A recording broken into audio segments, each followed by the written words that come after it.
शनिदेव न्याय के देवता हैं, जिनकी माता छाया और सूर्यदेव पिता हैं। यमराज शनिदेव के छोटे भाई हैं।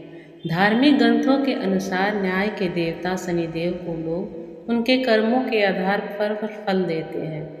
जब शनिदेव के द्वारा लोगों को उनको कर्मों के आधार पर उसका फल दिया जाता है तो व्यक्ति पर साढ़े साती और महादशा चलती है।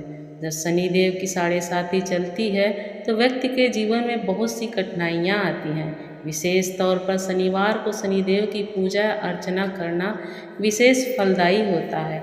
ज्योतिष शास्त्र में शनिदेव की पूजा एवं मंत्रों का जाप करने के बहुत से फायदे और लाभ बताए गए हैं। यदि आप हर शनिवार के दिन शनिदेव के मंत्र का जाप करेंगे, जो हम आपको सुनाने वाले हैं, तो आपके जीवन में कभी भी शनिदेव द्वारा किसी प्रकार का दुख नहीं आएगा।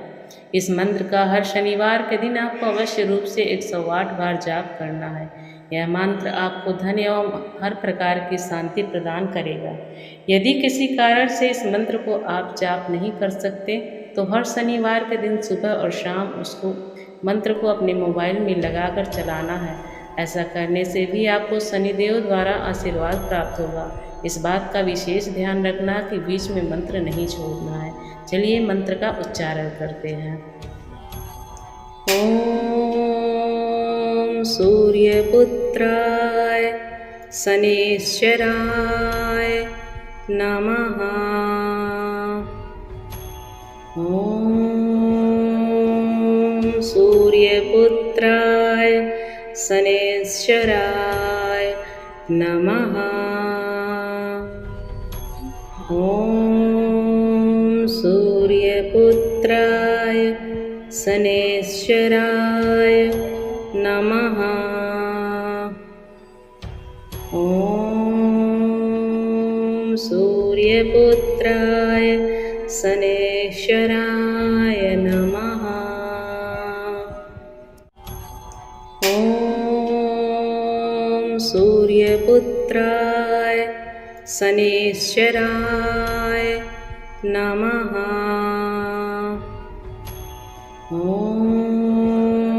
ओम सूर्यपुत्राय शनेश्चराय नमः। ओम सूर्यपुत्राय शनेश्चराय नमः। ओम सूर्यपुत्राय शनेश्चराय नमः। ओम सूर्यपुत्राय शनेश्चराय नमः। ओम सूर्यपुत्राय शनेश्चराय नमः।